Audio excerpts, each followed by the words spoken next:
ছোট সাহেব একটা মেয়ের আইনা শরবতের সাথে কি জানি মিশাই দিচ্ছে। ও মাইয়াটা ঘুমায় গেছে। ছোট সাহেব এখন মাইয়াটার রুমে নিয়ে গেছে।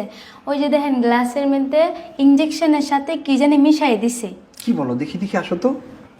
দেখেন এই শরবতটার মধ্যে দিয়া ইঞ্জেকশন ওইখানে ফালাই দিছে, এখানে দিয়া তারপরে ও